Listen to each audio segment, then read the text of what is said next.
بسم اللہ الرحمن الرحیم۔ السلام علیکم۔ موبائل فون کے SMS کے احکام۔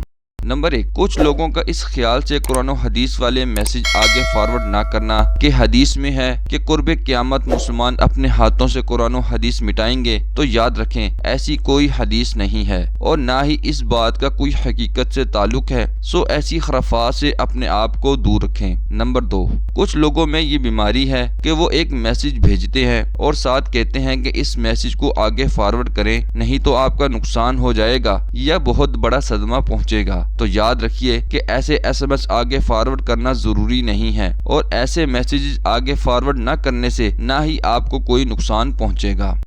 نمبر 3، بعض لوگ قرآن پاک کی آیات کو انگلش میں لکھتے ہیں، تو یاد رکھیے کہ قرآن کی کسی آیت کو اس طرح نہیں لکھنا چاہیے کہ زیر زبر اور تلفظ کی غلطی ہو اور معنی بگڑ جائیں۔ نمبر 4، اگر کوئی SMS کے ذریعے سلام لکھ کر بھیجے تو سلام کا جواب دینا واجب و ضروری ہے، یا تو اسی وقت زبان سے کہہ دے یا فوری لکھ کر جواب دے۔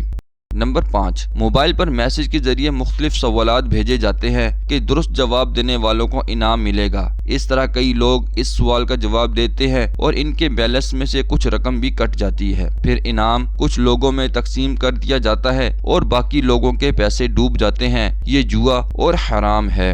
نمبر 6، یاد رکھیے کہ شرعی اعتبار سے میسیجز 3 طرح کے ہوتے ہیں: کفریہ، حرام اور مکروہ۔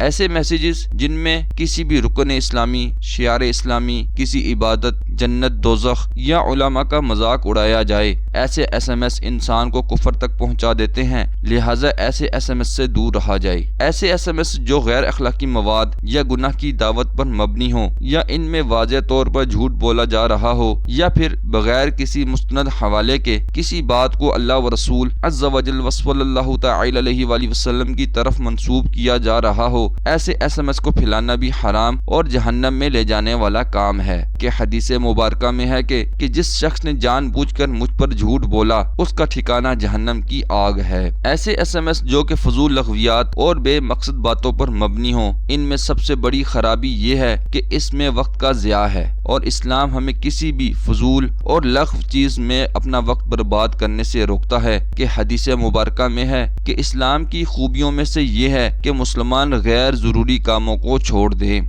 موبائل فون پر رنگ ٹون لگانے کے احکام۔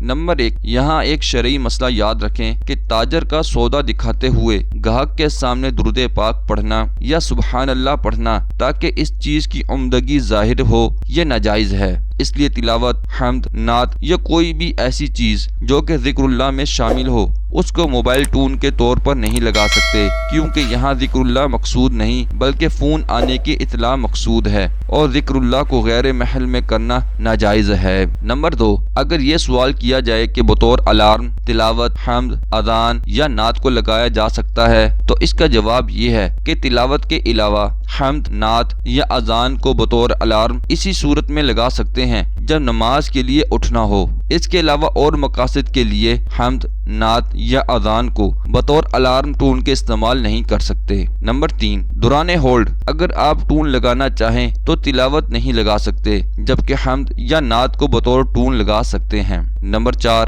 ہر وہ ٹون جس میں کسی بھی قسم کی ایسی دھن ہو جو میوزک میں شمار ہو، ایسی ٹونز موبائل میں بطور ٹون استعمال کرنا گناہ اور حرام ہے، بلکہ ایسی ٹونز کو بار بار سننا بھی گناہ ہے۔ کہ حدیث مبارکہ میں ہے کہ ساز اور گانا دل میں نفاق ایسے اگاتا ہے جیسے بارش سبزہ اگاتی ہے، جبکہ در مختار میں ہے کہ موسیقی کا سننا گناہ ہے اور موسیقی سننے کے لیے بیٹھنا فسق اور اسے مزے سے سننا کفران نعمت ہے۔ نمبر 5، میوزیکل ٹونز کو بطور الارم ٹونز بھی استعمال نہیں کر سکتے۔ نمبر 6، ایسی ٹونز جو ناجائز تو نہیں مگر اپنے اندر ایک عجوبہ پن لیے ہو، مثلا بچے کے ہنسنے یا رونے کی آواز یا غیر سنجیدہ ٹونز اگرچہ لگانا حرام و گناہ نہیں مگر شریعت میں یہ ناپسندیدہ ہیں، اور اگر آواز لڑکی کی ہو تو ممانعت کا حکم سخت ہوگا۔ نمبر 7، پہلے تو اس بات کو یقینی بنائیں کہ جب نماز کے لیے جائیں تو اپنا موبائل فون سائلنٹ رکھیں، لیکن اگر غلطی سے موبائل فون کی گھنٹی بج جائے تو جیب میں ہاتھ ڈال کر معمولی سی حرکت سے فون بند کر دیں، کیونکہ عمل قلیل سے نماز فاسد نہیں ہوتی،